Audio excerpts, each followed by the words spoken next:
Good afternoon, or good morning, depending on where you're joining us from today. My name is Eva Lang, and I'm the Managing Director of Valuation Products and Services. I'd like to take this opportunity to personally welcome you to today's program, the ABV and Non CPAs, a candid discussion. This 1-hour webcast is informational only and does not qualify for CPE. Many of you have submitted questions to us in advance, and we also welcome your questions during the program. You can use the window in the control panel on the upper right side of your screen to submit questions for our speakers, who will then respond on the air.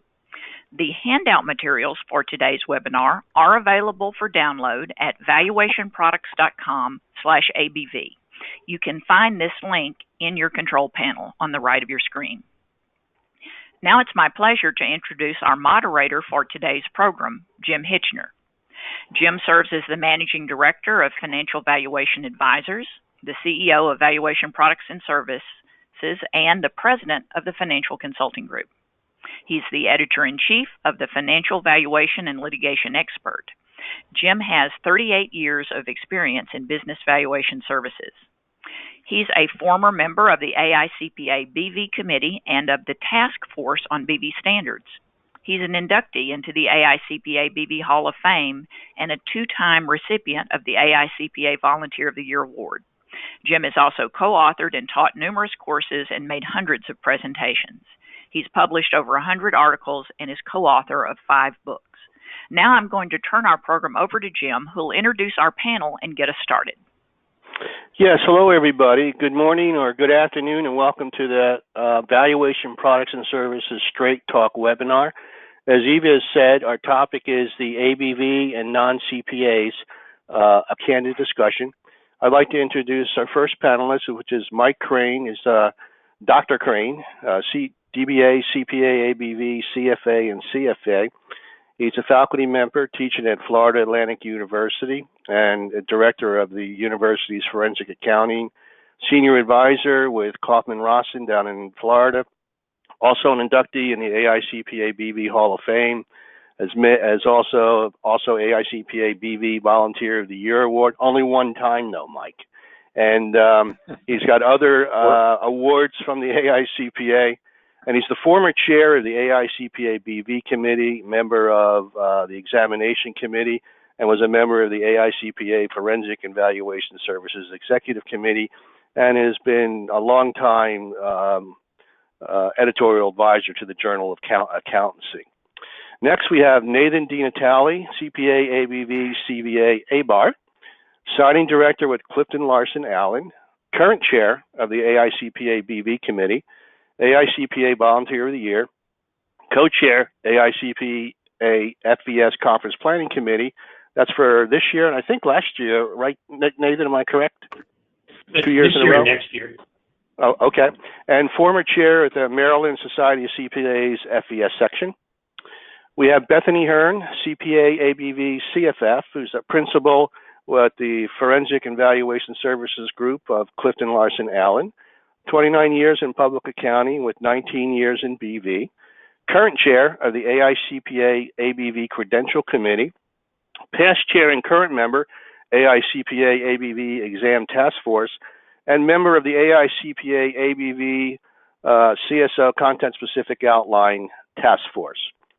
Then we have Harold Martin. I had to use a smaller font, Harold, but partner in charge of Valuation and Forensic Services and member of the firm's executive committee, adjunct faculty member with the College of William and Mary, has taught at the FBI Academy Forensic Accountant training session, former member of the AICPA BV Committee, former commissioner on the AICPA NAC, National Accreditation Commission, former chair and vice chair of the AICPA BV Conference, and you're also a 2-time BV Volunteer of the Year. Means you got too much time in your hand, Harold.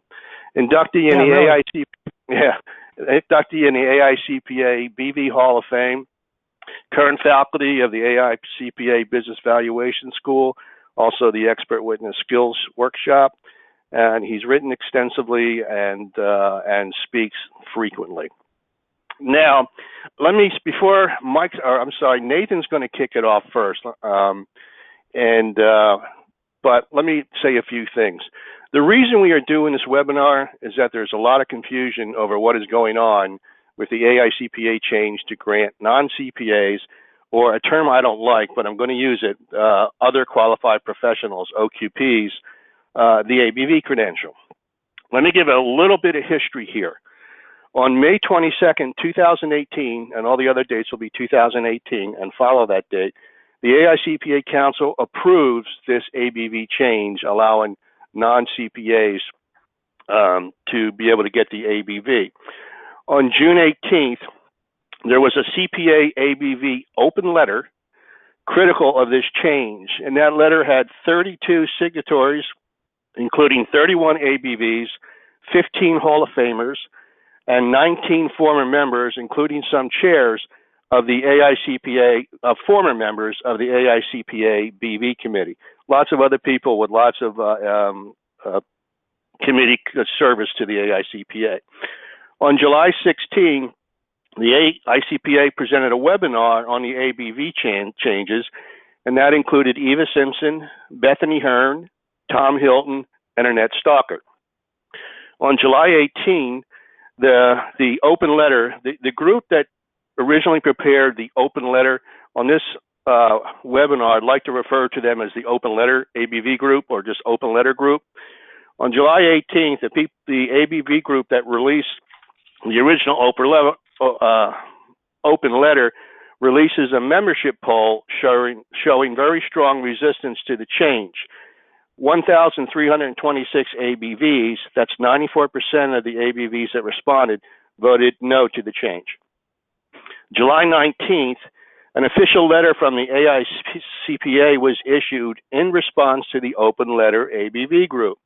This was signed by Susan Coffey, CPA, CGMA, who's the Executive Vice President, Public Practice for the AICPA. That's who signed it. On July 20th, there's a new letter from the open letter ABV group members critical of the webinar presentation. On August 2nd, there was a new letter from the open letter ABV group members with a forensic investigation of the AICPA timeline. And today is August 8th, and we're having a VPS webinar.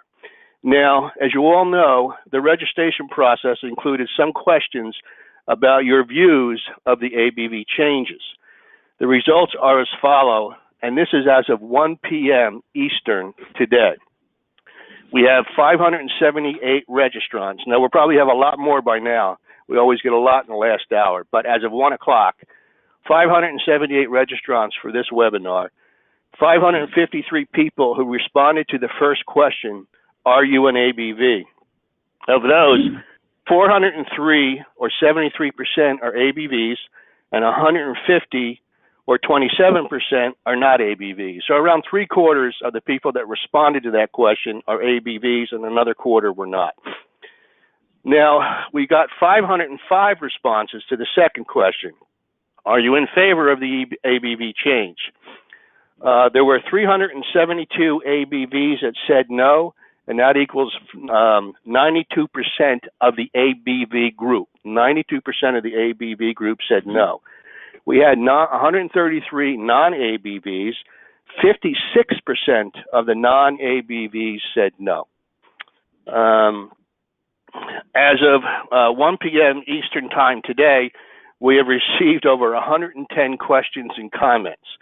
VPS, Valuation Product Services, my firm that's putting on this webinar, has presented over 120 webinars since 2008, and this is the most questions, comments we have ever received. Because of that, we may go a little long today. We may go 3:15, 3:30 tops. At 3:30, this thing cuts off. I'm hoping we go at 3:15, but the volume of questions is pretty high. And with that, we're going to kick off with, there are Harold and Mike elected to do short PowerPoint presentations. And Mike will do the first one, and Harold will do the second one. But the order of, we're going to ask, I've given each of the 4 participants here, my job is to be an unbiased and fair moderator. And that's what I'm going to do. And that's why these people have accepted me as a moderator. I'm going to start with Nathan. And then Mike's going to do a short presentation. Then I'm going to ask Bethany to say some words, opening words. And I'm also going to, and then Harold will do a short presentation. But for each of the presentation of all four, the one question that we got I thought was good to start off with, and Nathan, if you could start off with that and then give your introduction. The question is, it would be helpful to understand each of the presenters' roles or lack thereof in the process to allow OQPs as ABVs, non-CPAs as ABVs. For example, did any of the presenters formally vote on this issue? Please start with that, and go ahead, Nathan, you got the floor. Sure. Thank you, Jim, for setting up this webinar and inviting me to share my opinions on the matter. From that question perspective, I've been involved in the BV committee for 6 years. I'm currently chairing the committee, so I can tell you that the BV committee has discussed this since 2015, and has the majority of that had supported the other qualified professionals in our committee. There were some people that did not, but the majority did support this moving forward. And that's a cross-section of a lot of different ABVs across different size firms from all over the nation. So that was our involvement. Was we did discuss it, we supported it, but the BV committee does not have formal voting power to vote whether to have this go through or not. Before I get started on kind of my thoughts on this, I just wanted to take care of some administrative issues, and a couple people have asked this question, so hopefully it reconciles it. I've been involved with the BV committee again for 6 years. Last 2 years serving as chair. I recently moved from a small local firm to CLA in February. In connection with that move and Bethany's newly appointed leadership in the ABV committee, I did advise AICPA in January prior to making that move that it would be my last year on the BV committee because of Bethany's position on the ABV. So again, I wanted to make that clear for those people that had any indication of why there were two CLA people, you kind of understand now. But those that know me know that I'm highly ethical, and I brought that up to their own attention. As a reminder to all, my opinions in this webinar are based on my involvement, obviously, in the BV committee and my own opinions. A change to the ABV credential has certainly drawn more attention than I think anyone really expected. There have been a lot of unsubstantiated speculation on social media. Everybody's seen it. There's been a lot of letters going back and forth, all of which is focused on process and timeline. However, this change was vetted over a multi-year process involving a lot of ABVs across a lot of committees. Not all were in agreement, but the majority were. The change was in response to the evolving needs of the CPA firm. Their growth in advisory services, feedback from ABVs concerning increased brand recognition and strengthened reputation in the market. Honestly, in my opinion, I have yet to hear a credible argument for not allowing qualified valuation professionals the chance to obtain the ABV. Non-CPAs practiced in this valuation arena long before the ABV was created and continue to do so with technical proficiency. I don't understand how excluding them would be a good choice to our profession. I've heard arguments from diluting the CPA brand to concerns of quality of work performed. I can tell you, in my opinion, the CPA license stands on its own.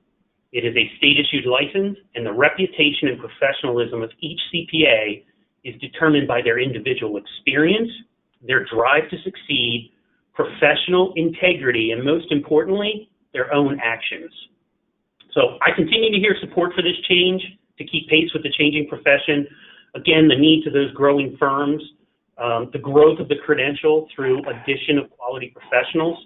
And I believe that we as a group should strive for inclusivity in an attempt to share ideas and build a base of strong credential holders, as opposed to exclusivity to a small subset of the valuation community. Are you done there, Nathan? That was it. You said 2 minutes, so I'm yeah, trying to time myself. Thank you very much. Okay. All right. Mike, you're on. You've got a short slide deck, so go ahead. Yeah, Jim, before I start, would you like me to answer that question that one of the Yes, I would. asked? Yes, please. Okay. I was on the ABV committee's chair of the Business Valuation Committee, and my term ended, I believe it was 2007. Then I rolled on to the Forensic and Valuation Services Executive Committee. I was there for 3 years, and my term ended, I believe it was 2010. And I have not had any direct committee involvement with the Forensic and Valuation Committees since then.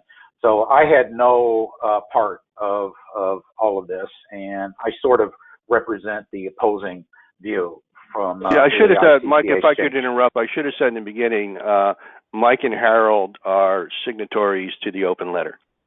I'm sorry. Go ahead, Mike. Okay. All right. Well, I think thanks for everybody for taking time to listen to this important discussion. I think fundamental to this discussion is, who is the AICPA? AICPA is a member organization. It's a non-for-profit organization, and it's an organization of the members, by the members, and for the members. AICPA's management serves the members and not the other way around.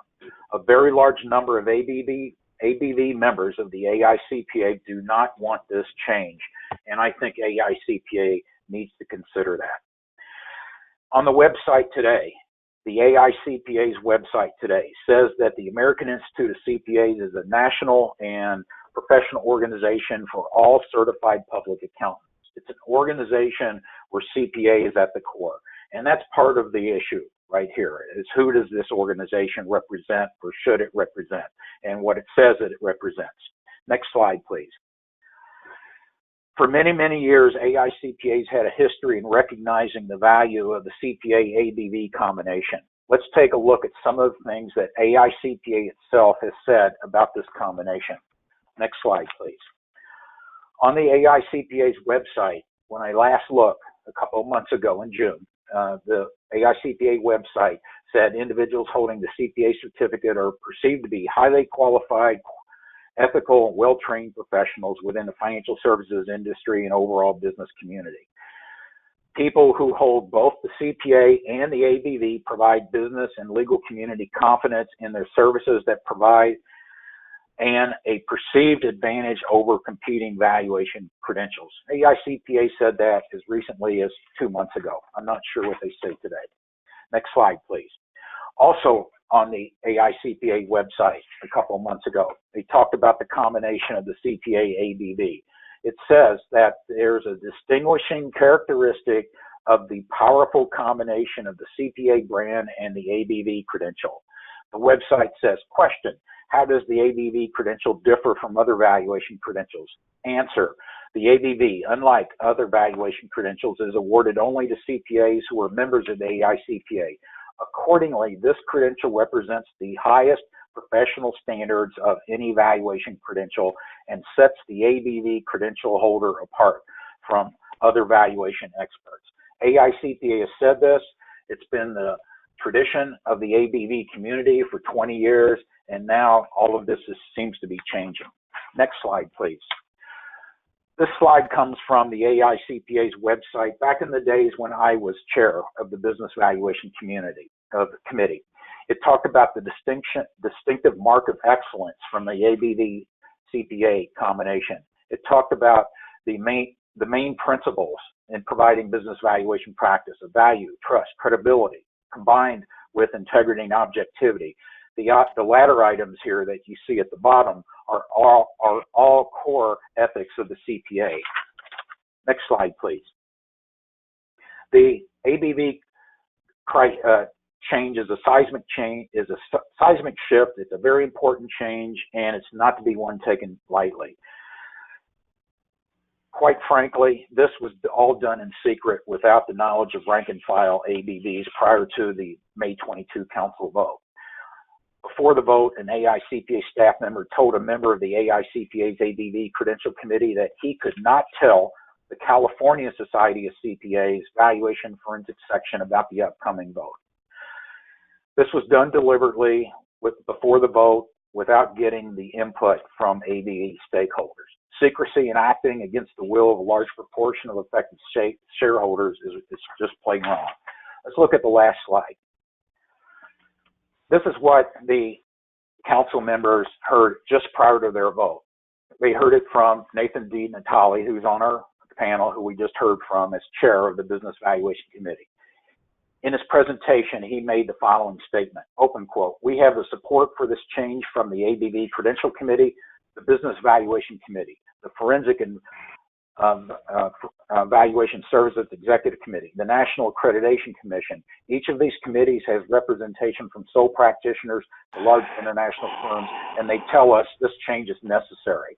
This statement in the presence of the ABV, of the Business Valuation Committee chair making the presentation, likely influence council members of their vote. But is this statement actually true? In a word, the evidence indicates no. And we'll examine some of this evidence in a moment in Harold's opening statement. Jim? Okay. Bethany, you're on. Thank you, Jim. I'll start by answering your question and what was my role in this process. I joined the ABV Credential Committee in 2015, and at my first meeting, we talked about whether or not we should open the credential to potential qualified candidates and why the requirements and qualifications for them should be different than that for a CPA. We were asked whether or not we were in favor of recommending to NAC to further explore this. I said I was in favor. I called this a vote, as each person was asked to respond. Whether this was a formal vote or not depends on your definition. As a member of the ABV Credential Committee, I don't have the authority to make the decision, just to make a recommendation to NAC, and that's all we did. And now just a couple words regarding my thoughts and opinions of this change. Change is nothing new. It isn't easy, and there are always some who disagree with the change. The accounting and valuation professions have been impacted by changes from a regulatory standpoint, declining number of CPAs, changing mix of professionals within CPA firms, and globalization. Keeping the ABV credential exclusive to CPAs and not addressing the changing needs in the market would likely lead to the credential becoming irrelevant, if not during my career, then shortly thereafter. How does opening the ABV credential to non-CPAs respond to these market changes? Global valuation standards are evolving rapidly in response to market demand for a consistent set of standards to foster quality and international best practices. Bringing the ABV Global helps to retain the AICPA's influence with respect to these standards. Permitting non-credentialed valuation professionals to obtain the ABV brings them under the AICPA's Code of Professional Conduct and Valuation Standards, addressing the regulatory concerns regarding quality and consistency in valuations. Diversification in educational background is a reflection of the evolution in CPA firms. The ABV credential holders will benefit from diversity of thought as we learn from each other and sharpen each other's skills. Over the years, the founders of the ABV credential and hundreds of volunteers worked diligently to establish a premier credential that I'm proud of. It's important to me that the ABV remains relevant, not only throughout my career, but also for future valuation professionals. The only way to ensure this is to react to the changing market conditions. A former president of the United States said, "The price of doing the same old thing is far higher than the price of change." And in this case, this is another one of those changes that we have a price for the change, but the price for not doing anything is much greater. Thank you, Jim. Well, thank you, Bethany. And Harold, you're on. Please answer my question, and then you've got the rest of the, well, you've got a slide deck, and then we're going to get into the many, many questions that have already been submitted to us. Go ahead, Harold. Sure. Thank you very much, Jim. First of all, I'd like to thank you all for the opportunity to have this dialogue. It is long overdue. It should have happened before May 22nd. With respect to my role in the process, I was, in fact, an involved participant. I served on the NAC, the National Accreditation Commission, from 2013 to 2015, and I was present when the motion was first made to approve offering non-CPAs specialty credentials, not just the ABV, but the other specialty credentials as well. And as I'll discuss further in a moment, I was one of 2 ABVs on the NAC at that time who voted against that motion. However, we were overruled by the majority. I have a number of slides, as you've already mentioned, for information for the participants. Given the brevity of the time that we have, I'm just going to focus on a few of those and emphasize key points and leave the others, for the participants to read at their leisure. Jim, if you could turn to slide 15, I'd appreciate it. Sure. Hold on, a little stuck here. There we go. Go ahead. There we go. Thank you. Okay. You all heard Mike Crane mention earlier that the chair of the BV committee represented to AICPA council prior to the vote that the proposed change to allow the non-CPAs had the support of the various committees representing the ABV community. However, a point of fact, the AICPA never consulted that community. The signers of the open letter that Jim alluded to earlier conducted its own survey of the CPAs and ABVs and other stakeholders to determine what their opinion was. As is indicated on this slide, of 3,200 ABVs, over 1,400 responded. That represents a 44% coverage rate. Of those, 94%, the large majority, voted no to that change. And point is that had the AICPA bothered to consult the ABV community, it would have been apparent that the majority of those ABVs did not support the proposed change. Next slide, please. In a letter dated July 19 of this year, Susan Coffey, who's Executive Vice President of the AICPA, represented the following, and I'm going to quote this: following robust discussion, extensive vetting, and support and or recommendations at various committee levels, council was asked to approve the proposal. The AICPA has attempted to document the process that it followed leading up the council vote in a chronology or a timeline. However, as we're going to show, that timeline had numerous errors, and it has been changed by the AICPA 3 times since it was originally posted, calling into question its credibility. Jim, if you could progress to slide 18, please. This slide is version 1 that was dated as of May 25th. However, it was posted on or about June 27 and is the basis of the information that we used in the timeline that was presented in the AICPA's presentations to state society executives. The first thing I'd like to note is that it's important what the AICPA did not say. And this is highlighted in the box at the top in yellow. At the meeting of the NAC in April 2015, there were 3 NAC commissioners out of 12 who were ABVs.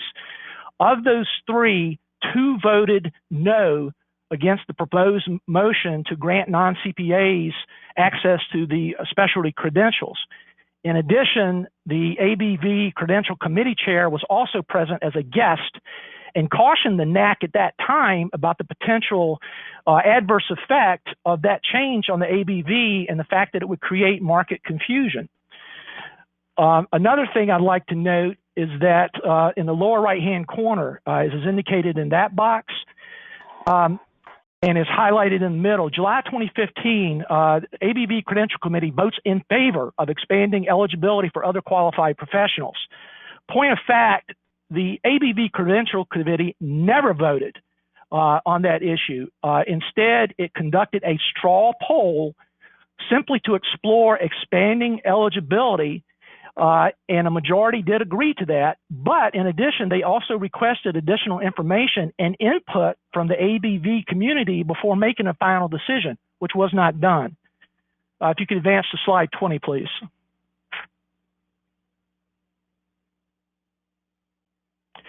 This is the second version of the AICPA's timeline as of July 17, and this was the basis for the webcast presented by the AICPA entitled The Changing Landscape of Business Valuation that was presented to the ABV community on July 16. It is of interest to note, as is indicated in the top box, that this is the first public acknowledgement by an AICPA representative that the language in its original timeline did not accurately reflect the events. In support of that, if you look down at the July 2015 entry, you'll note that the AICPA changed the text from the original version where it is said that the Credential Committee voted in favor to supports further explanation. However, the text does not reflect the other comments by the Credential Committee that it obtained input from the ABV stakeholders before making a final decision. If you could advance to slide 23, please.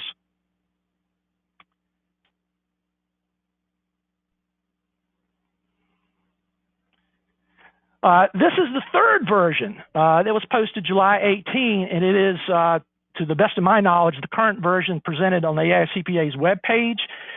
It's of interest to note that all references to any events before October 2017 have been deleted. So any reference to the ABV Credential Committee, the supposed vote, et cetera, is now deleted. Slide 24, please.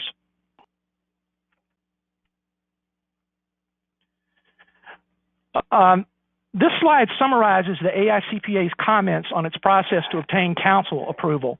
At the top, again, this was the quote from the presentation to the ABV community. We could have done a better job in making sure people were aware of the changes, and we've learned from this, and we'll implement processes in the future to improve.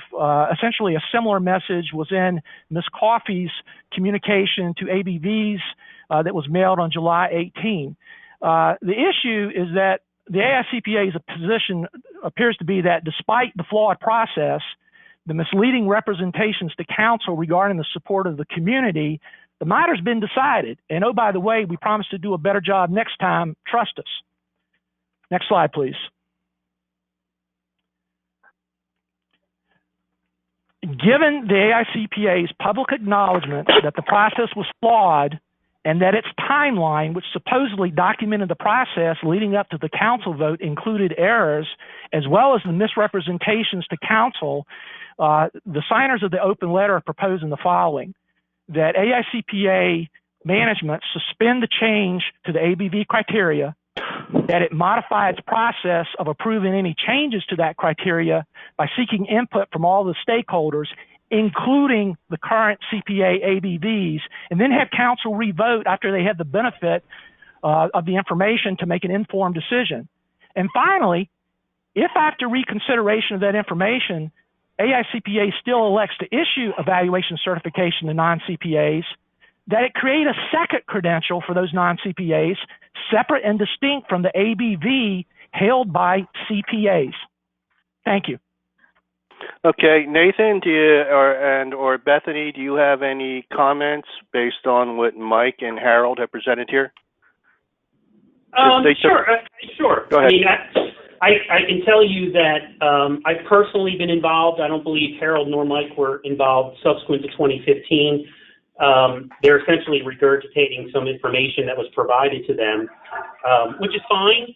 But I can tell you that the statement I made at council was in fact correct. The BV committee did majority support. The ABV committee did majority support. The executive committee did majority support, as did council, as did regional council, as did board. So I didn't mention community, but this went through a fairly versed and vetted process over numerous years. I can tell you that over that time period, I personally spoke to many signers of the letter about either their concerns or discussions. We all discussed it. We knew that there was some disagreement related to that, but bear with me. I'm going to walk through this. I think it's important for the participants to be able to put these slides or forensic investigations into perspective. Because these slides, the way presented, do suggest a very deceptive and non-transparent process, and I don't think, based on my involvement, that is actually true. The timeline was intended to be a summary, and as the AICPA mentioned in their webcast, revisions were incorporated and changed, those are the changes Harold mentioned, in respect to feedback received from some people involved. In other words, as Bethany mentioned earlier, straw poll versus vote. In my opinion, they're the same thing. Some people felt that they weren't. The intent of the recollection of some then conflicted with the majority of the recollection of others involved, which ended up being a distraction. And this included myself, who had discussions with some of those involved over the years. Some of the characterizations of in this forensic investigation are misinterpretations. One of the points you'll see is removal of the word support from BV committee reference. The BV committee did support this. I can tell you that. We talked about it. We supported it. The removal was essentially just to streamline the timeline because of concerns certain individuals had. Again, AICPA did this to protect those members, to show that we're just going to remove everything. We did support it. The end result of the timeline is the exact same as the timeline presented before. The regulatory or authoritative, I don't know what the right term is for AICPA, the NAC and the ABVCC, which doesn't really have authority, but NAC and Council did vote to approve over a multi-year process, and that is what happened. So again, I would caution those that read these items in the forensic investigation, as it's loosely termed, to think about the AICPA that we know, and that it still is sitting there to protect members. And this, again, is from the culmination of one person, two people, three persons' recollections who disagreed with the process, but there are plenty of others who agreed and have different recollections. Okay, well, thank you. A little bit of announcement here. The slides and all the other handouts were sent to whatever email you got. However, if you didn't get it or you forgot about it, if you want a copy of the slides and all the other handouts or links to other information, go to www.valuationproducts.com/ABV. www.valuationproducts.com/ABV. Thank you, Nathan. And Bethany, do you have any comments? I just would like to address the 2015 ABV Credential Committee that I attended and what we discussed there. Again, it's different recollections from different people, but the majority recalled that we did discuss whether or not this should be recommended to NAC to open the ABV to non-CPAs, and whether you call it a vote or a straw poll, it makes no difference. If you're asked, do you agree, and you say yes, to me, that's a vote. We also started working on the potential qualifications that would be needed for a non-CPA to obtain the ABV credential in 2015. And we worked on those, revised those, and discussed them over the period of time I've served on the ABV Credential Committee. Okay, and great. Even, go ahead. And just, sorry, one last thing, it was a majority approval, a majority supporting the decision to make the recommendation to NAC. And you're saying that was the ABV Credential Committee? Correct, in 2015 and then in later. And you were a member of that now, and in January of this year, you became the chair? Correct, yes. Okay. Mike first, and then Harold. Brief retort here, and then I want to get into all these questions, please. Any response? Yeah, Mike? This is Mike. Just a few brief remarks, and then I'll turn it over to Harold. What we're talking about, folks, is a practical problem, and it's the current ABV members of the American Institute of CPAs. And what do they want? What do they feel about this change, including non-CPAs? It doesn't matter whether you call a vote a straw poll or not. If you have to get down to that level, there's a problem. It's clearly through the evidence that a large group of ABVs do not want this change. They don't care about globalism. They care about doing their work in their local communities. And they don't see a change a necessary change to address a problem, in their view, that doesn't exist. So if it ain't broke, don't fix it. Harold, do you have some short comments, please? Harold Martin. Yeah, I'd like to address specifically the issue of the ABV Credential Committee vote. I can support every single comment in this timeline, and in fact, the chair of the ABV Credential Committee at the time, Michelle Gallagher, is the one who represented that the vote wasn't a vote, it was a straw poll. And again, I take issue with Bethany's comment. I would certainly draw a distinction between a straw poll versus a formal vote by the committee. Moreover, I don't think there's any disagreement because the change was made by the AICPA acknowledging that the recommendation was to support further exploration, not a vote to approve the darn thing. And finally, as I said earlier, there was also the recommendation to obtain input from the ABV stakeholders, which was ignored and never done. That's it. Okay. Let's move on to some of the questions here from, I will share with the audience, if I haven't already, I think I did, but we've already had over 110 questions before we even started. And they're flying in right now. I will share with you that a lot of the questions that I see coming in, and there looks to me there'll be at least 50 already. A lot of your questions are going to be addressed by going through these questions. So if we don't address your specific question, we're going to cover that for the most part by going through these questions. So for Bethany and Nathan, let's go to the second question because we already answered the first one. Question, and by the way, all of these questions, none of these questions are from me. All of these questions I took from the 110 or so questions that were on the registration. And what I tried to do is to have, there was a lot of redundancies.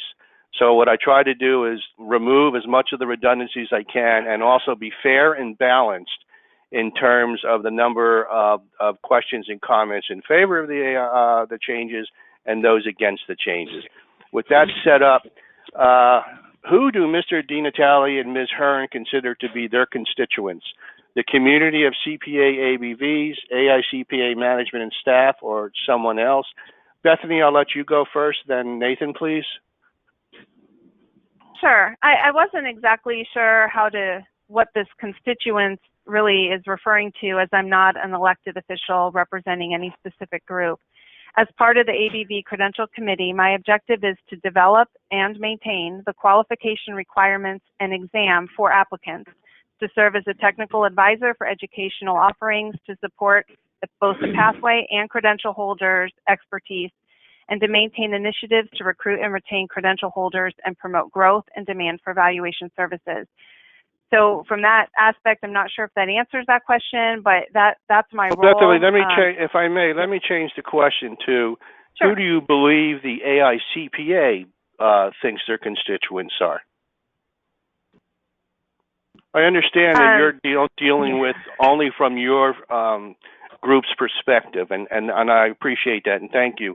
But what do you think is the AICPA constituents? Is it in this area, the FES area? Jim, I think the question is confusing because constituent is often confused with politics.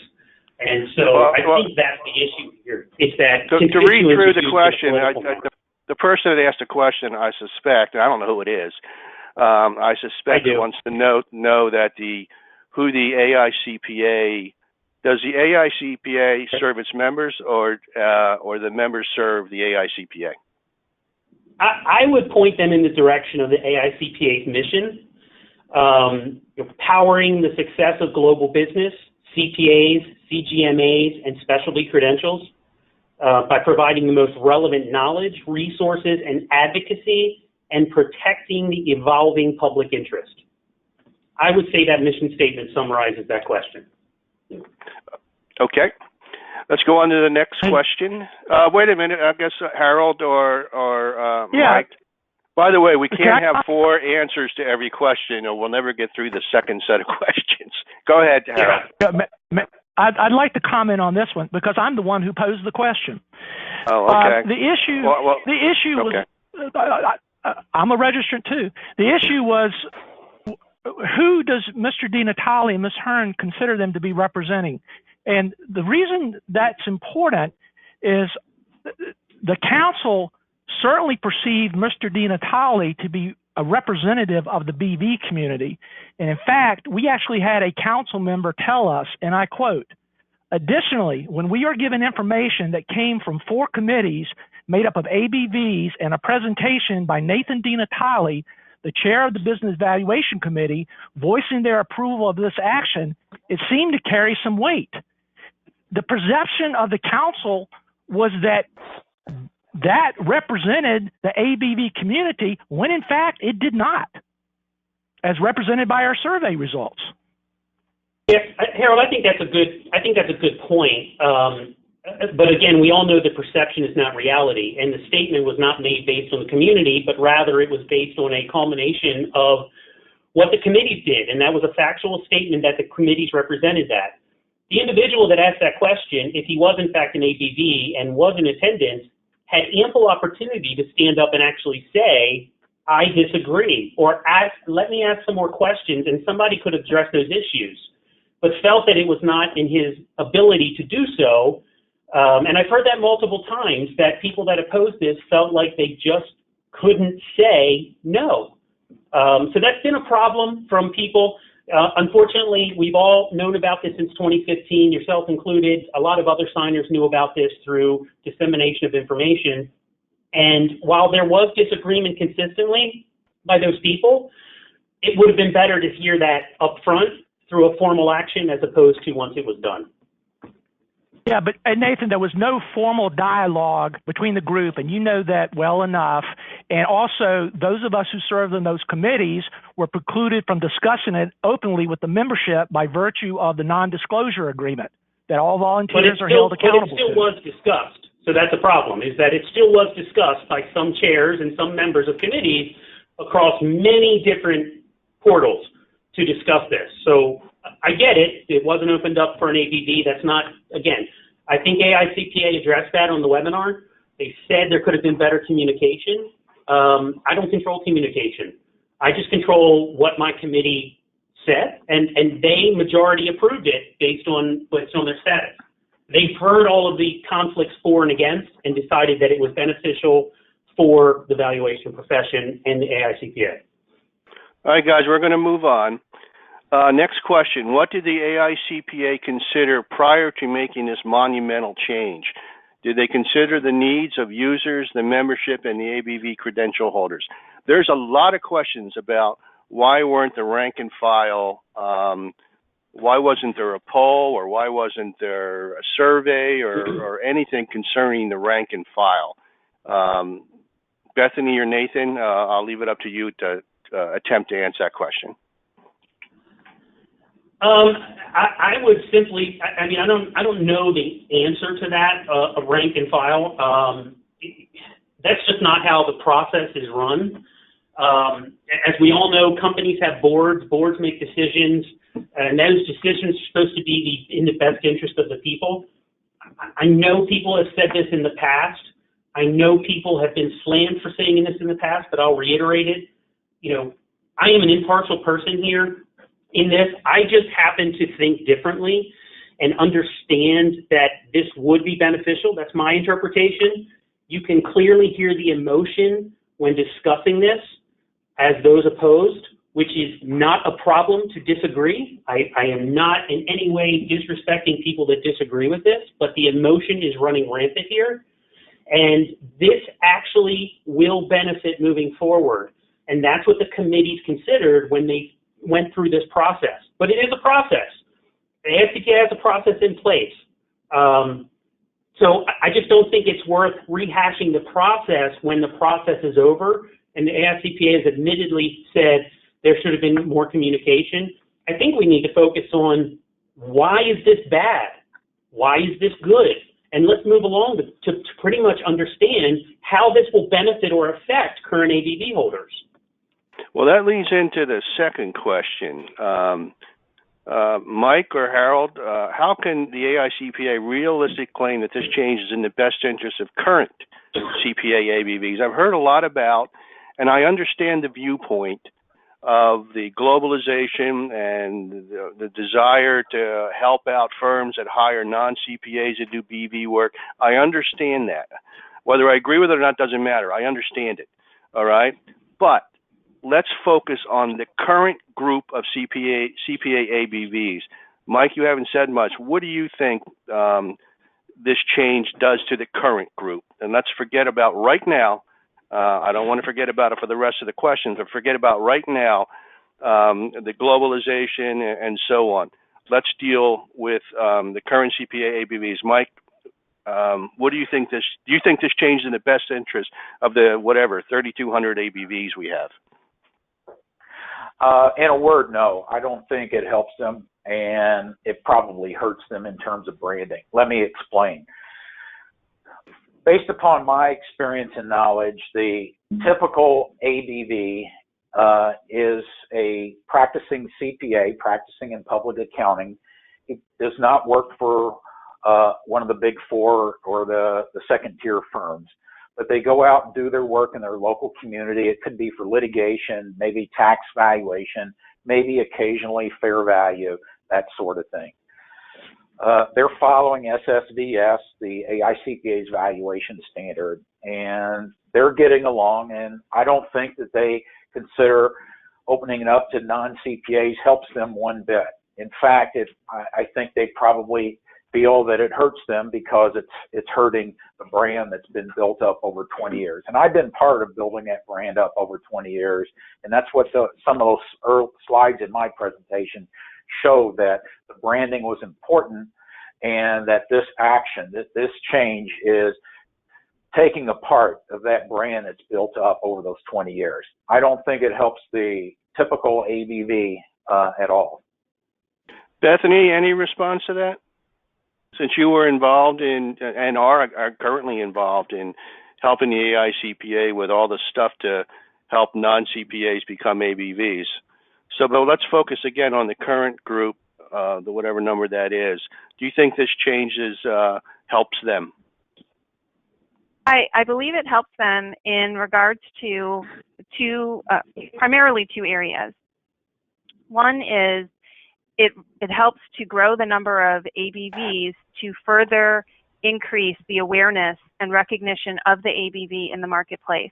So that's one benefit that they would receive. And the second benefit would be it would bring non-credentialed valuation professionals that are currently out there doing valuation work not under any standards. It would bring them into the ABV, leaving fewer competitors out there not complying with the AICPA standards. As far as hurting the CPA ABV brand, I don't see how that happens. There's no change to the CPA, and if you're a CPA and ABV, you're still going to be a CPA ABV. The only thing that's going to be added is folks who are ABVs. And if somebody can't see the difference between a CPA ABV behind your name and an ABV behind your name, maybe they need a change in their glasses. I don't know. I mean, it's still CPA ABV versus ABV. So I just don't see how it hurts them.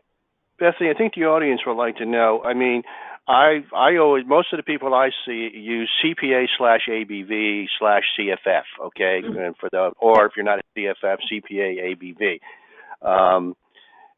You've already started granting ABVs to non-CPAs. That's already started, and how are they presenting? Do they have to say non-CPA/ABV or OQP/ABV? How are they going to present their credential? It's just like the ASA. It'd be ABV. Their name, comma, ABV. Just the ABV alone. Okay. So there's, okay. Yes. All right. Yeah, Jim, the CPA/ABV, is not an official designation. The CPA is state licensed, so it's a license. Right. You have a CPA license. You're not getting an ABV in connection with your state license. You're just getting an ABV in connection with the AICPA, a credentialing organization. So, quite frankly, the right way to present that is CPA, comma, ABV. Well, that's interesting because years ago I was told that we should do the slash, but I don't think it matters. Well, it depends on the state rules. Yeah, it's regulated by the state. Yeah, I don't want to get into minutia. So let's go to the next set of questions. Okay, this is probably Harold or Mike, if you know the answer, chime in. But I suspect the other people, either Nathan or Bethany, will know this. Do we know how many ABVs there are? I've heard all different things. It sounds like 3,200 is the magic number. Is it? This is Harold, Jim. The source of that information was from the AICPA website. Depending on where you look, you may find different numbers, but that's what was represented on the website. Nathan, do you have any input to that, or Bethany? I don't know specifically how many are out there. I can tell you that 3,200 is a low number. It is much higher. I just don't know by how much. Okay. Second question, this will be for Nathan or Bethany. How many OQPs, other qualified professionals, have been granted so far? That's going to be a staff question. We have no insight into that. All right. How about are currently in the process of obtaining? Is that the same answer? Same answer. Again, I think earlier you mentioned that they're already going through the process. I don't think it's even been promoted. The only way this has been promoted was through the open letter. So all of the attention that this is getting was from the open letter. There's been no formal marketing to my knowledge. I haven't seen anything. So I would assume it's zero. It's up on a website. It's up on a website, AICPA website. Yeah, that's just a discussion of, I believe, what happened at council. So again, I don't think anything's in process, but I'm not privy to that. Well, I know for a fact that there are OQPs that have an ABV because he's using the credential, and okay. So I know some of it. Yeah, I know some have been. Yeah, I know. Okay, I know some have been granted. All right, let's move on. How many practicing ABVs were consulted regarding the decision to allow non-CPAs into membership? I mean, I've heard the number 80. That may have been just committee members. I would say you're probably, and again, this is my opinion. I would say in the 80 to 100, and that's going to be, like you suggested, the committees, plus the one-on-one discussions that either I've had, Bethany has had, whether that's been disseminated to others through, again, emails to talk about it. I would say that's in the 80 to 100. Okay. Hey, and Jim, how will comment on... Go ahead. Just a quick comment. Anytime anybody cuts in, please say who you are first. This is Harold. Go ahead, Harold. This is Harold. The 80 that was referred to originally referenced the committee members, and the various committees cited include people who do not hold the ABV credential. For example, the NAC, as I mentioned in 2015, there were just a handful of ABVs on a 12-member committee, and that is true of certain of the other committees as well. So just make that point of distinction. Yeah, that's a good point, Harold. This is Nathan. I think that's a good point. However, the committees are constantly rolling, so those same members aren't members year to year. You have members falling off that knew, you had members coming in that knew, you had others falling off. So I think the 80 was just a rough estimate of those people. Plus, as you know, again, there was a handful of people outside of any kind of committees that were pulled aside to discuss. And then there was a lot of communication from some who expressed that they had talked to others. So I think when you look at all of that, the 80 is probably a pretty good number. All right, next question is, how will the AICPA monitor and enforce compliance with the AICPA Code of Professional Conduct and the AICPA bylaws. I guess the question should have been, like I said, I took these from the registration sheets. I guess this would be for non-CPAs. I can tell you this is a passion of mine. This is Nathan. I can absolutely take this. That's a great question. One, I believe, could use some input from the current members as well. I think as a profession as a whole, and a lot of us have discussed this, we've done a poor job monitoring our own CPAs who practice in VB. So I would personally like to see some accountability across the board, both CPAs and non-CPAs, in their practice under a VS 100. Okay. All right. Another question if you know, how many CEV, Certified in Entity and Intangible Valuation designation have been issued by the AICPA, and how many of those are to non-CPAs? I'm sure you looked at the CEV designation before as you were debating the ABV credential and what you were going to do. Do you have any insight into that, either Bethany or Nathan? I do not know how many CEIVs are out there. I don't know of any. I can tell you I didn't look at that and consider that in the ABV OQP issue. It's a separate issue. So again, I don't really know how many CEIVs currently have it and how many are non-CPAs. That's really a. So I hate rumors, and rumors tend to be wrong, but I've heard not that many. I believe not that many. You're probably to me, right. Not that many means like 100. Right. I believe the not that many, I think, is correct, and we can go down to the last question and address that in connection with this. Just to be clear, and I was involved in the CEIV credential, the AICPA did not create this CEIV designation. They were one of 3 valuation professional organizations that came together based on what the market was telling them. And it was essentially, you either regulate this or we're going to do it for you. And so rather than have that, these 3 organizations came together to create this for financial reporting purposes. And I'm summarizing in my own words. So again, and I think that's important with this group to say that. So, because here's a question that some people have asked me orally, and I'm trying to stay away from that. I'm trying to stay away from whoever's participating, just their question. By the way, we're going to probably go to 3:30. We've got so many questions. So I know if you have someplace to go, I apologize. But we're going to go to 3:30. There's some people are saying, not me, some people are saying that let's say the lackluster results of the CEV may have been one of the reasons to offer ABVs to OQPs. Does anybody have any? I don't. Nathan, again, because of my involvement in the CEIV. The CEIV is in its infancy at this point in time. You effectively will not see an onboarding of CEIVs in the near term.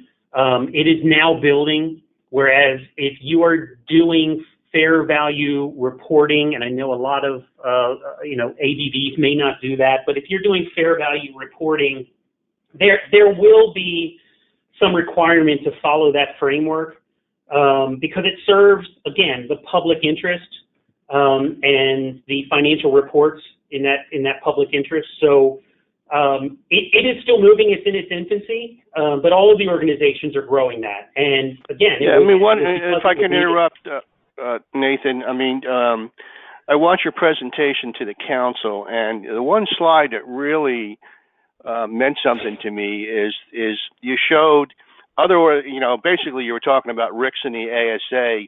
If you're a non-CPA, you take the ASA and then you take the CEV and you get 2 credentials. And if you're in RICS, you take the RICS exam and you take the CEV exam, and you get by the way, RICS is the Royal Institute of Chartered Surveyors. It's the VV worldwide group that's centered, I think it's in London.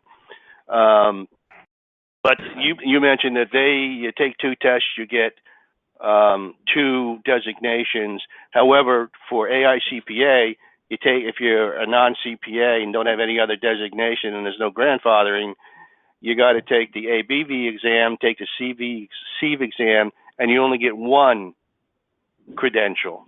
I mean, that hit home with me in terms of is that one of the reasons, again, that we're going down this route? Because you're competing with RICS and you're competing with ASA. There's no question about that. You're all competing for members and for people to take designations. Is this a way to better compete with the other two organizations? I don't know if I can really answer that. That's more of a staff question. I can tell you in my experience, though, it just doesn't make sense why we would turn away a member that takes the ABV exam, is fully qualified. Most of them are more qualified based on what they do in finance. Why would we turn away those people and the opportunity to bring on another skill set, a diverse amount of people, when we have that opportunity and they're coming to us coming to AICPA for the CEIV? It doesn't make sense. And I think that was one of your pitches to the council, correct? Because you had a slide basically showing that. Okay. Yeah, exactly. Okay. Right. Okay. Jim, all right, let's go to that next set. Yeah, quickly. This is Harold. Could I comment very quickly on that? Because I was present on the NAC when the CEIV was approved in 2015.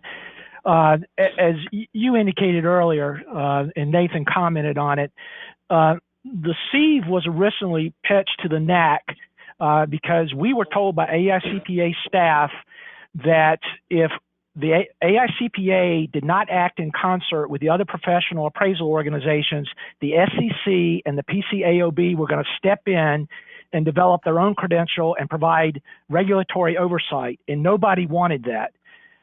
So the NAC did vote, and it was a unanimous vote, as I recall, to approve the CEIV program. There was a separate and distinct vote dealing with the specialty credentials. There was no relationship between the two. In other words, your question about linking the ABV with the CEIV and so on, at the time the vote took place, there was no contemplation of that issue. Okay. We're going to go on to the next side. This has to do with Ms. Coffey's response to the people that signed the open letter. These are questions that were on the registration sheets. I found the AICPA response letter to be mostly a poorly written two-step to avoid the questions of transparency and a clear and concise answer to what the heck AICPA was thinking and doing. Second, I'm going to read all three. I read the AICPA's response letter and did not find it to be very instructive regarding the issues raised. This is a very serious issue, and I felt the letter was more political speak than an acknowledgement that significant liberties were taken. Lastly, given the overwhelming negative response from the ABV membership, wouldn't a reasonable organization whose primary mission is, ostensibly at least, to serve its members, immediately suspend this effort rather than respond with a two-page political speak treatise? Mike Crane, I'm going to let you jump in here, please. Yeah, I was involved with the AICPA committees for a very long time, and as a volunteer on the committee, you have to navigate your way between yourself as being in between the members that you represent. Well, at least in my days on the BV committee, I felt that we represented the Business Valuation Committee, and on the other side, you got to manage and get things done through the AICPA's organization. AICPA has always been an organization that's, shall I say, just frankly, a political organization with a lot of fiefdoms in there. Sorry, I can't be more polite, but that's the way it operates. The AICPA letter was a response, but it did very little to address the core problem. The core problem is how the ABVs feel about this, and it really is not satisfactory to them. So I don't think that their response is perceived, and you see this through these questions, perceived being addressing at the core of the problem. And the core of the problem has to do with how do the ABVs feel about the brand, what value does it give them, and is this going to help them or hurt them? And I don't think that the rank and file ABVs thinks that this helps them one bit, and it's probably going to hurt them. Bethany, do you have a response?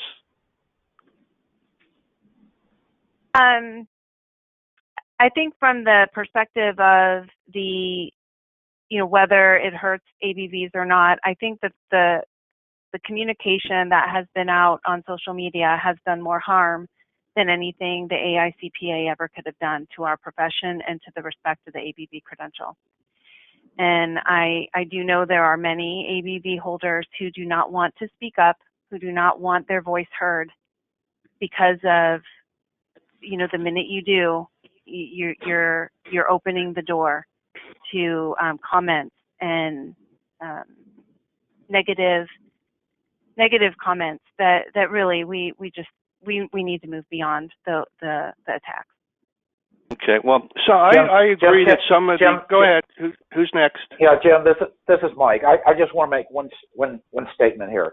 CPA is a respectable organization, and we're relatively open-minded. We have open opinions and all that. I don't think if somebody disagrees with us that we're going to open up a tweet storm and take things viciously towards someone else.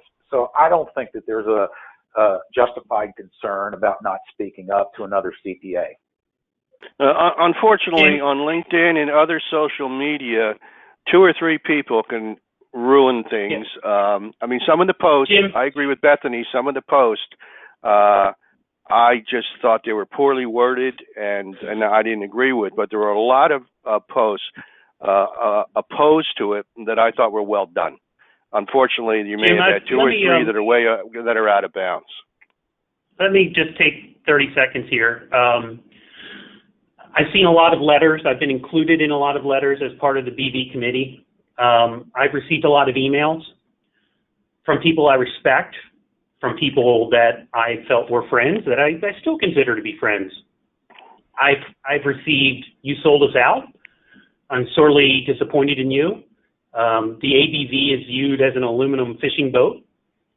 Embarrassment to the profession, unprofessional, and lack of integrity." Now, I have a somewhat thick skin, and I have been posting personal views on LinkedIn to the benefit of all those that do support and have called overwhelmingly to say, this is a good move.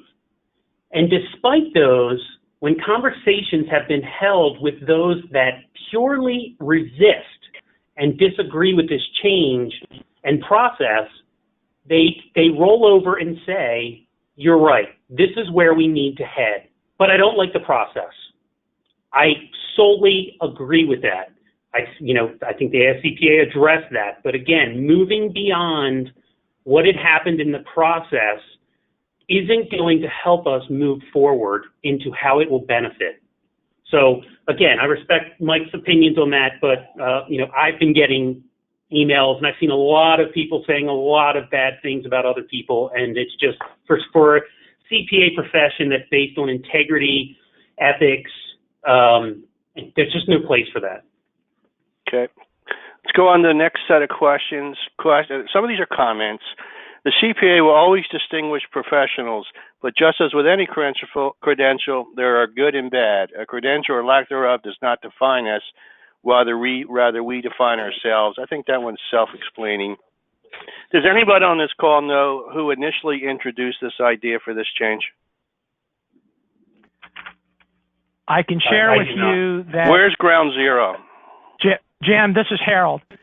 I can share with you that in 2015, Jeanette Kroger, who was the AICPA staff liaison to the NAC, and also Mike Olson, who was the chair of the committee, presented this.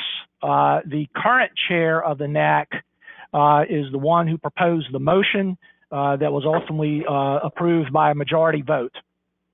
As to what transpired in terms of research or anything of that nature prior to that motion that was made in the spring of 2015, I do not know. Okay.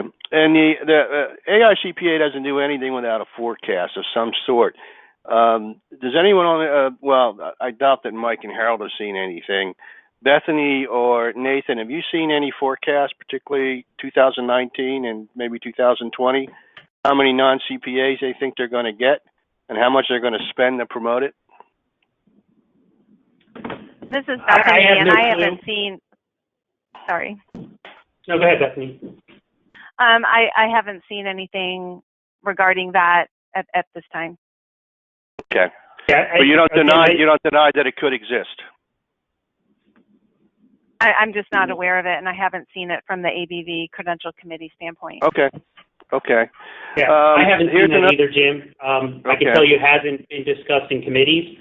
I can tell you what has been discussed is we don't want to be the blockbuster of the profession, dying out based on the evolving and changing profession.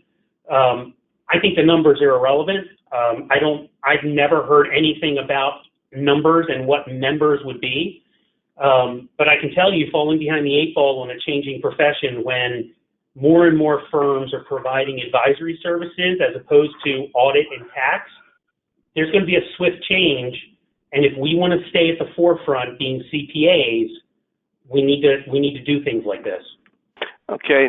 Next comment. The AICPA's actions are a violation of its contract with its members, a failure to recognize that the AICPA is an organization by and for CPAs, and does harm to the manner in which members have represented their ABV credential. Harold, any thoughts?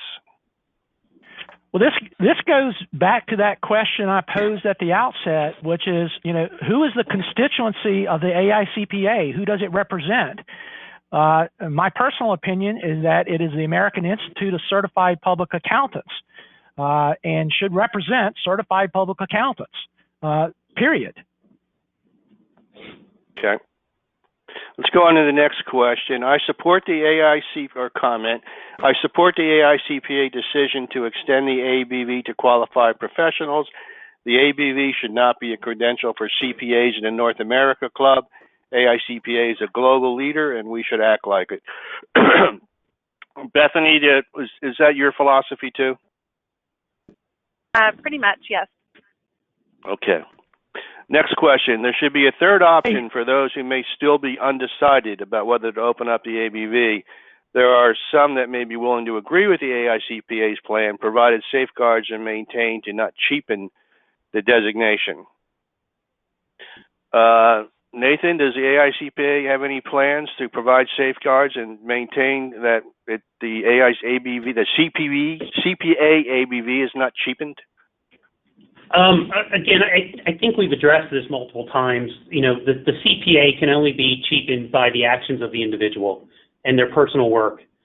I don't think the ABV is cheapened by bringing in people that have done this before CPAs got into it or before this designation was made. I don't think it cheapens it by having other professionals that do this on a full-time basis come in and become part of that. I don't think it cheapens it at all. I think what happens is it now falls back on that individual to promote themselves and differentiate themselves in the market as they've always done against other credentials. That's exactly what we were having before ABV came out. It'll be much of the same. There's not going to be increased competition. It'll still be credential holders and CPA credential holders. As we're discussing. Go ahead, Mike. Yeah, let me go to answering the question that was asked by the reader here about the safeguards. I think the people who would develop and enforce these safeguards are not the ones that you would want.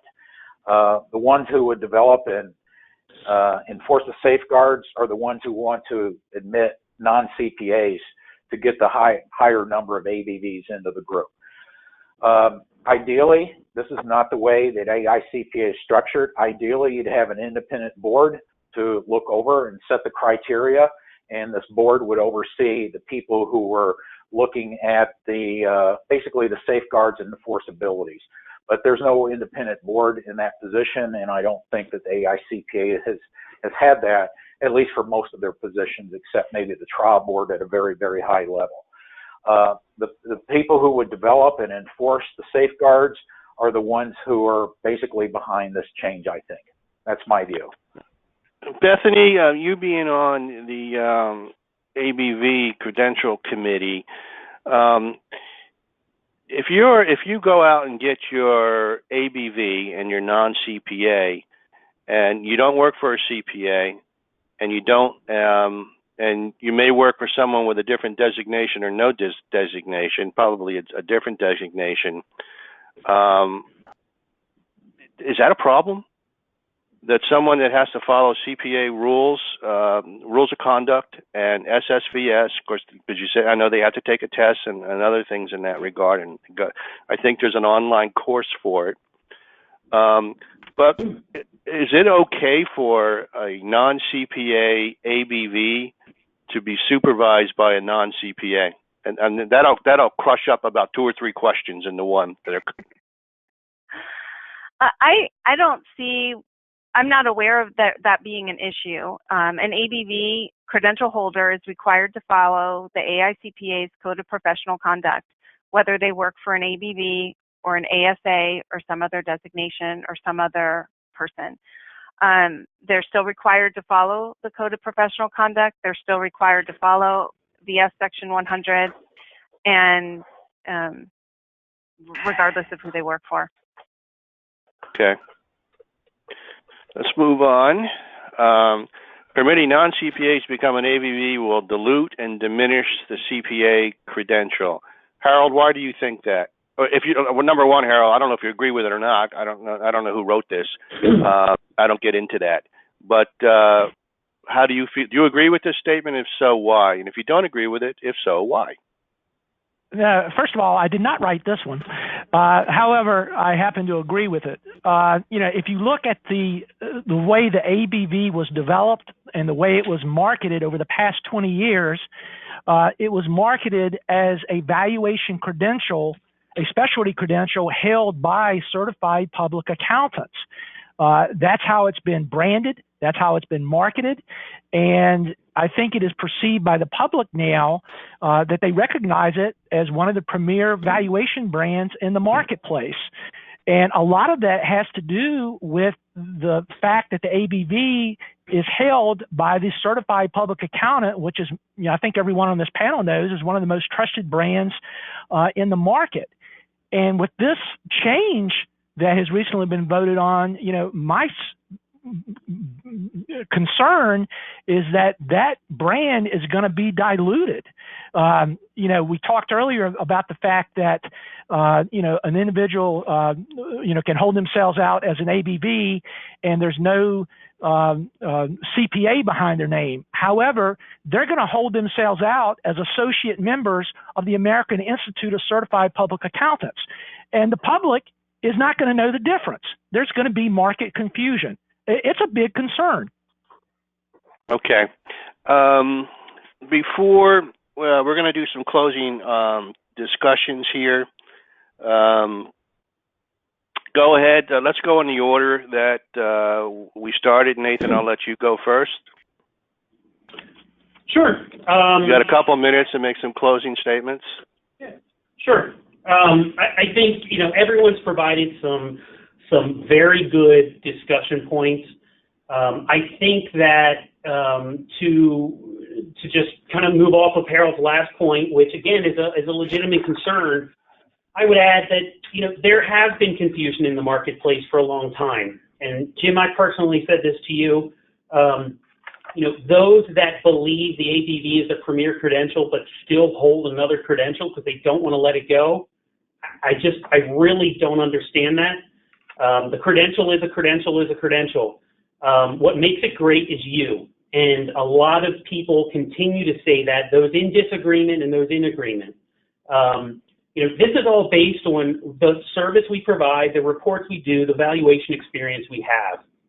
I'm hoping that we can swallow this somewhat emotional feelings on this issue to advance the greater good of the profession as a whole. Non-CPAs have practiced in this valuation arena long before the ABV was created and continue to do so, again, with technical proficiency. There's no reason to be exclusionary of anyone. Firms of all sizes employ non-CPAs. I personally was with a smaller firm where the majority were non-CPA valuation people. I now am part of a firm that has the same part of non-CPA valuation professionals. This is across the board. This is at almost every firm that you see. That's just the changing and evolving part of the profession. You know, my purpose here, and those that know me know this, I love this profession. I love the CPA aspect of it, the valuation aspect of it, and I hope that this creates opportunity to grow the profession as we move forward. Okay, Mike Crane, please. Thanks, Jim. With this change to include non-CPAs as ABVs, the AICPA is not serving the current ABV membership with this change. There's a very large number of ABVs who oppose the change, as we saw earlier in the survey results, a very large number. AICPA is trying to ignore the fact that there's a strong opposition, but it should not ignore this fact. This is not a profession where the end justifies the means. There's times when people have to draw the line saying they will not tolerate this, and this is one of the times that people have drawn the line and said you cannot cross this, and you're seeing that kind of reaction, and I don't think it's going away in the foreseeable future. The defense that the committee's approved it is not satisfactory. The statement is saying move on, the committee's approved it, it does little to satisfy the ABVs. Frankly, it doesn't satisfy me. the AICPA needs to assess the damage it's done to the ABV community, which is a reaction to what occurred earlier, not because, and the AICPA needs to try to fix that damage to the community. AICPA will not fix it on the present course of full speed ahead with this change. For those of you who say that older CPAs are living in the past, and I saw one of those comments there, consider this fact. There's a 20-year successful history of the ABV. In the past, AICPA's National Accreditation Commission has said to the board of directors that the ABV credential is self-sufficient. There's no disease here to fix. If it ain't broke, don't fix it. Your fix to include non-CPAs is going to result in important unintended consequences. What you think the future will look like is speculation. AICPA speculated almost 20 years ago that the cognitor designation was the future of the CPAs. AICPA speculation was wrong then, and it's likely wrong now. There's little reliable evidence behind the current speculation about what's going to occur, and this is the fix that we all need. Just watch out for the unintended consequences. Bethany? Yeah, Bethany, go ahead. Closing statements. I don't have a long closing statement at all, just kind of summing up that as part of the ABV Credential Committee, one of the things that we do is we are responsible for the qualifications for anybody obtaining the ABV. So if, you know, we are open, we are discussing this, and so if somebody does have some kind of constructive comment or suggestion, I'm happy to listen to that and bring it before the committee. As far as diluting the credential, you know, again, maintaining the high level of ABV candidates is very important, and so those qualifications are an important component of that, as is the ABV exam, which will continue to be a high quality exam that will result in high quality ABV candidates. Thank you. That's Harold, all you're next. Thank you, Bethany. All right. Thank you, Jim. I have a few personal notes. I began my career in public accounting over 35 years ago, and I've been a lifetime member of the AICPA. I sat for the first APV exam 20 years ago. I'm sitting here in my office looking at certificate number 319 hanging on my wall. And I, you know, along with the others who signed the open letter, have devoted, you know, the large part of my professional career serving the AICPA and helping to build the ABV brand in the marketplace.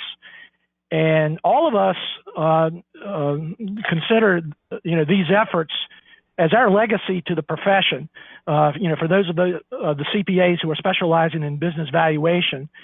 And we are collectively concerned that, you know, the recent actions of the AICPA to open the ABV to non-CPAs is going to adversely impact what all of us have worked to build. You know, the recognition that the ABV brand is the premier valuation credential in the marketplace.